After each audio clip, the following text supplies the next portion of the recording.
I've always wanted children from the very, very beginning. I fell pregnant at 20. I had her at 21. I was huge when I fell pregnant with Tamsin. I weighed 16 stone the day before I had her. I thought she was going to be a massive baby, but she was only £7.9. She was tiny.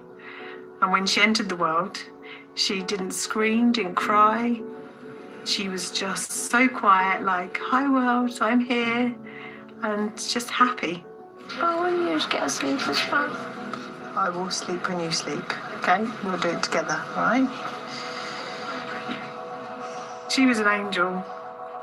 And that's why I had more children, because she was so good.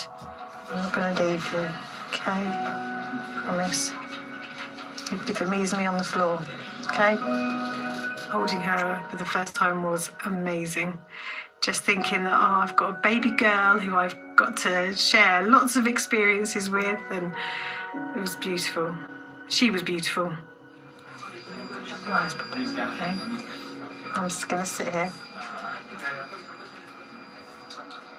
Nowadays, it's quite hard because she is a strawberry teenager sometimes, and she doesn't like her mum hugs as much as she used to. I'll always sneak into their room in the mornings and I give both of them a kiss good morning, but Tamsin will hide under the duvet sometimes. It's really bad, isn't it? I love it when she's poorly because she will hug me, and she will be my little girl again. It is the worst letting the reins go on your first child because you don't know what to expect. Being a mum, you worry all the time about your children when they're out of sight. And your stomach drops and you get nervous. Where are they gone? Is it the pain? Or is it just the fear of what's going to happen? I'm really scared. You're really scared. And that is totally, totally allowed. I think bad things happened to me when I was younger. And that sometimes makes me overly cautious. I worry about my babies because you want to protect them and you want to be mum. Everyone at work knows I'm a worrier. Come from a long line of distinguished warriors. My mum's a real warrior as well.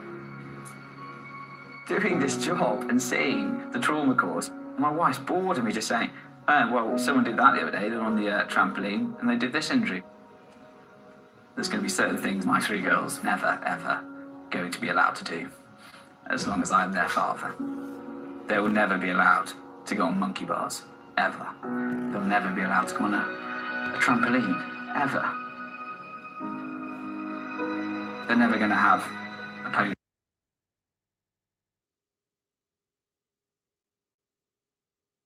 Never stop my three girls doing all those things, but I can certainly try.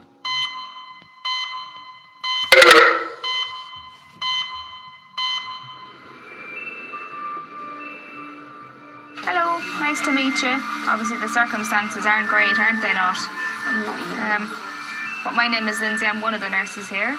So you've had a little spin in the helicopter. It's a bit you didn't get to see any of the views. Doctors now have the preliminary results of Judy's CT scans after she was trampled by cows. She got no C-spine injury. If there's no obvious injury to the spine on CT, it means I can move them a bit more and examine them a bit better. Judith? Hello, my name's Tracy. I'm one of the doctors. Can I take this collar off you? Just because the C-spine is cleared, it certainly doesn't mean anyone's out of the woods because there's just so many other injuries that they could be suffering from. I'm going to take this collar off you. Judy's friend Donna was at the scene of the accident and has now arrived at St George's. Is it Donna? Donna coming in?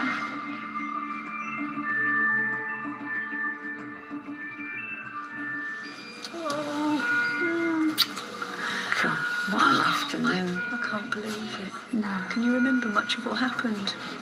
I remember being pulled. Yeah, I had to pull you out. I just no, grabbed your you ankles. did. All I could think of then, I had my friend today. I'm getting her out of there quick. Well, you did. Oh, Oh, it's nice to have you here.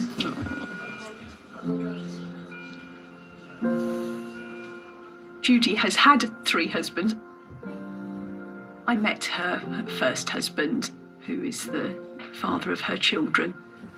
I haven't met husband number 2, but I'm incredibly fond of number 3.